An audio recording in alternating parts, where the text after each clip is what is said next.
Tapi ngomong-ngomong soal cinta lintas negara ini unik banget. Banyak orang Indonesia yang akhirnya menikah dengan orang luar negeri dan tinggal di negara maju. Seneng banget. Nah, tapi Melissa beda. Dia juga cinta antar negara, cinta dengan suaminya dan akhirnya tinggal secara sederhana di Lombok, NTB. Mungkin intinya tuh dia kepengen yang namanya back to nature ya. Jadi tapi memang kadang-kadang rumput tetangga lebih hijau ya kan? Iya, betul. Tapi kita pengen ke negara maju pengen ke daerah pelosok di Indonesia. Tapi kita kepikir nggak sih kalau sebenarnya cinta itu nggak ngeliat rupa, tapi ngeliat rupiah.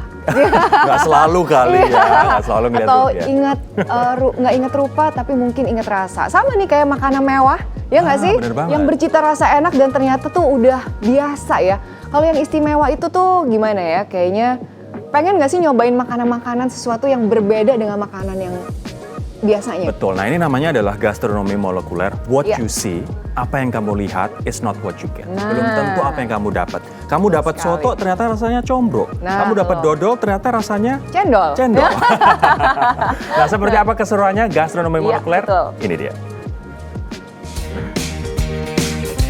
Pengalaman makan masa kini nggak cuma rasanya yang jadi perhatian, tapi juga experience yang lain daripada yang lain.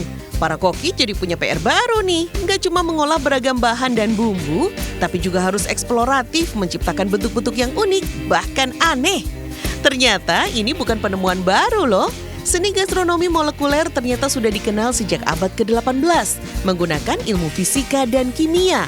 Unsur-unsur berbagai bahan pangan akhirnya membentuk senyawa dan campuran, sehingga tercipta wujud makanan baru dengan rasa yang tidak terduga. Skill memasak ini memerlukan perhitungan, pengujian hipotesis, hingga eksperimen. Wah, kayak penelitian ilmiah aja ya. Kalau proses kreatif itu terus berevolusi ya, dari konsep dasarnya yang tadinya seperti apa, terus lama-kelamaan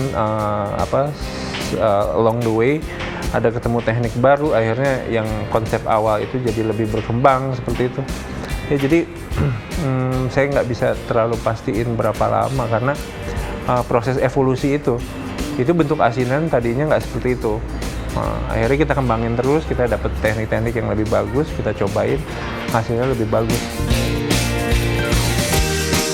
Teknik ini membuat dapur seolah disulap menjadi laboratorium. Misalnya saat proses pendinginan makanan menggunakan nitrogen cair, seperti pada proses pembuatan es campur ini. Siapa yang nyangka kalau ini adalah es campur? Ini dari segi tampilan memang beda banget dengan es campur yang kebanyakan kita lihat di tempat-tempat lain. Nah, ini adalah suatu terobosan baru dalam bentuk penyajian makanan dengan menggunakan teknik-teknik yang bisa dibilang sangat berbeda untuk dipelajari. Dan sekarang saya akan coba bagaimana rasanya es campur. Ini saya deketin dulu.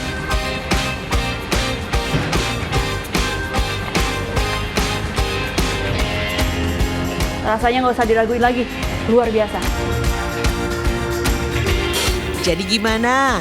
Inliner semua sudah siap belum menyantap berbagai jenis bentuk benda dengan rasa yang tidak terduga? Rupa, rasa, dan sensasinya bisa jadi saling bertabrakan satu sama lain. Tapi jangan ditanya rasanya. Pasti akan menyisakan pengalaman yang unik dan memancing tawa karena kejutannya.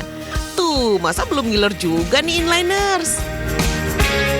Wah, ini makanan yang butuh hitung-hitungan kimia dan fisika. Rapornya mesti bagus tuh, San. Wah, bener banget. Tapi makanan selanjutnya sebenarnya bukan makanan secara per se gitu ya. Tapi ini adalah hewan yang sebenarnya nggak butuh rumus kimia, rumus fisika untuk memasaknya. Tapi cukup dikasih makan daun pepaya yang udah tua.